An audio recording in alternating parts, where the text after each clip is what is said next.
Thomas the Tank Engine was grumbling to the other engines. I spend my time pulling coaches about ready for you to take out on journeys. The other engines laughed. Why can't I pull passenger trains too? You're too impatient, they said. You'd be sure to leave something behind. Rubbish, said Thomas. I'll show you. One night, he and Henry were alone. Henry was ill. The men worked hard, but he didn't get better.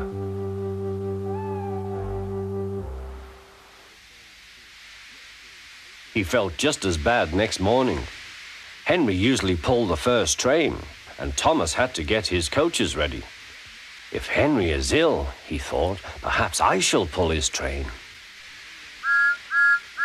Thomas ran to find the coaches. Come along, he fussed. There's plenty of time, they grumbled. Thomas took them to the platform and wanted to run round in front at once. But his driver wouldn't let him. Don't be impatient, Thomas. Thomas waited and waited. The people got in, the conductor and station master walked up and down, the porter banged the doors, and still Henry didn't come. Thomas got more and more excited. Sir Topham Hatt came to see what was the matter, and the conductor and the station master told him about Henry. Find another engine, he ordered. There's only Thomas, they said. You'll have to do it then, Thomas. Be quick now. So Thomas ran round to the front and back down on the coaches ready to start. Let's not be impatient, said his driver. We'll wait till everything is ready. But Thomas was too excited to listen. What happened then, no one knows. Perhaps they forgot to couple Thomas to the train, or perhaps the driver pulled the lever by mistake. Anyhow, Thomas started without his coaches. As he passed the first signal tower, men waved and shouted, but he didn't stop. They're waving because I'm such a splendid engine, he thought importantly.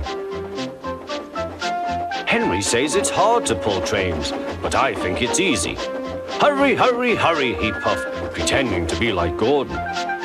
People have never seen me pulling a train before. It's nice of them to wave, and he whistled. Peep, peep, thank you.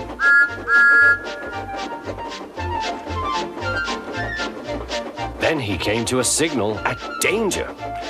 Bother, he thought. I must stop, and I was going so nicely too. What a nuisance signals are. He blew an angry peep, peep on his whistle. The signalman ran up.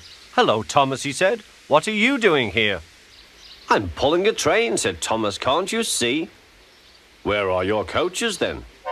Thomas looked back. Why, bless me, he said, if we haven't left them behind. Yes, said the signalman. You'd better go back quickly and fetch them. Poor Thomas was so sad, he nearly cried.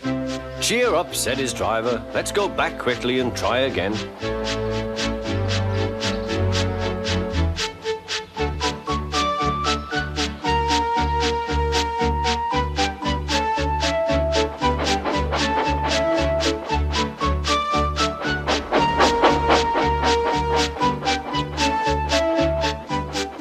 At the station, all the passengers were talking at once. They were telling Sir Topham Hatt what a bad railway it was. But when Thomas came back, they saw how sad he was and couldn't be cross. He was coupled to the train, and this time he really pulled it.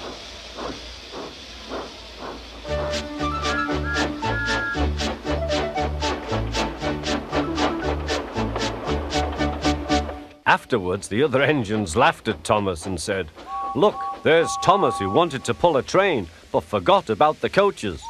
But Thomas had already learned not to make the same mistake again.